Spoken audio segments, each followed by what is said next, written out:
একজন ধনী ব্যবসায়ীর 4 জন স্ত্রী ছিল। সে 4 জনের মধ্যে সবচেয়ে বেশি ভালোবাসতো চতুর্থ স্ত্রীকে। সে তাকে বাজারের সবচেয়ে দামি শাড়ি গহনা কিনে দিত এবং ভালো ভালো খাবার খাওয়াতো। তার পরের স্থান ছিল তৃতীয় স্ত্রীর, কারণ সে ছিল সবচেয়ে পরমা সুন্দরী। সে এতটাই সুন্দরী ছিল যে লোকটি তাকে বন্ধু মহলের কাছে নিয়ে গিয়ে গর্ব করে বলতো, দেখেছো আমার ডানা কাটা পরি, এমন স্ত্রী পেতে ভাগ্য লাগে। এমন স্ত্রী কজন আর আছে? তবে সবসময় ভয়েও থাকতো, যদি সে অন্য কারো সাথে পালিয়ে যায় তাহলে আমার কি হবে। অন্যদিকে দ্বিতীয় স্ত্রী ছিল খুবই বুদ্ধিমান। স্বামীর ব্যবসায় সাহায্য করত এবং স্বামী কোনো সমস্যায় পড়লে মুহূর্তে তার বুদ্ধি দিয়ে সমাধান করে দিত। অপরদিকে প্রথম স্ত্রী ছিল সবচেয়ে বিশ্বস্ত।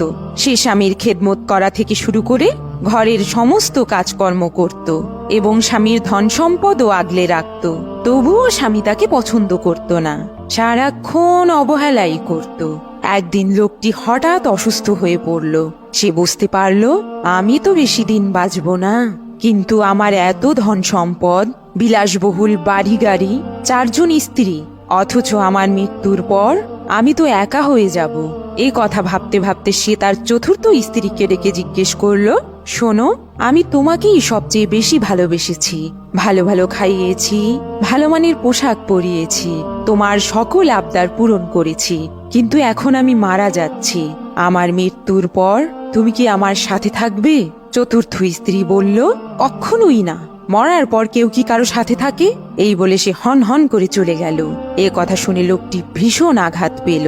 এবার তৃতীয় স্ত্রীকে ডেকে জিজ্ঞেস করলো, আমি তোমাকে সবসময় ভালোবাসি, এখন আমি মারা যাচ্ছি, তুমি কি আমার সাথে থাকবে? তৃতীয় স্ত্রী বলল, জীবনেও না, আমি আবার বিয়ে করব এবং নতুন করে সংসার করব। এ কথা শুনে লোকটি আরো দুঃখ পেল। তখন সে দ্বিতীয় স্ত্রীকে ডেকে জিজ্ঞাসা করলো, আমি সবসময় সকল কাজে তোমার পরামর্শ নিয়েছি, তোমার সব কথার গুরুত্ব দিয়েছি, কিন্তু এখন আমি মারা যাচ্ছি, আমার মৃত্যুর পর তুমি কি আমার সঙ্গে থাকবে? দ্বিতীয় স্ত্রী বলল, আই অ্যাম সরি, এ কাজে আমি তোমাকে সাহায্য করতে পারবো না, আমি শুধুমাত্র তোমার সাথে কবর পর্যন্ত যেতে পারি। হঠাৎ আড়াল থেকে একটি চিরচেনা কণ্ঠস্বর বলে উঠল, আমি চিরকাল তোমার সঙ্গে থাকব, তুমি যেখানে যাবে আমি সেখানেই যাব। এ কথা শুনে লোকটি তাকিয়ে দেখলেন, সে আর কেউই না, এ যে তার প্রথম স্ত্রী। বহুদিন পর লোকটি বড় বউয়ের দিকে তাকিয়ে দেখল, সে তার প্রতি এতটাই অযত্ন আর অবিচার করেছিল যে সে আজ দুর্বল হয়ে গেছে, ঠিক মতো দাঁড়াতেও তার কষ্ট হচ্ছে। এবার লোকটি বলতে লাগলো, হায় কপাল, এ আমি কি করলাম যে আমার অতি আপনজন ছিল, আমি তাকেই অযত্ন আর অবহেলা করেছি। বন্ধুরা, আসলে আমাদের সবার জীবনেই 4 জন স্ত্রী রয়েছে। চতুর্থ স্ত্রী হচ্ছে আমাদের শরীর। আমরা যতই সময় আর শ্রম ব্যয় করি না কেন, মৃত্যুর পর সে আমাদের সাথে থাকবে না। তৃতীয় স্ত্রী হচ্ছে আমাদের ধন সম্পদ এবং মর্যাদা, যা আমাদের মৃত্যুর সাথে সাথে অন্যদের কাছে চলে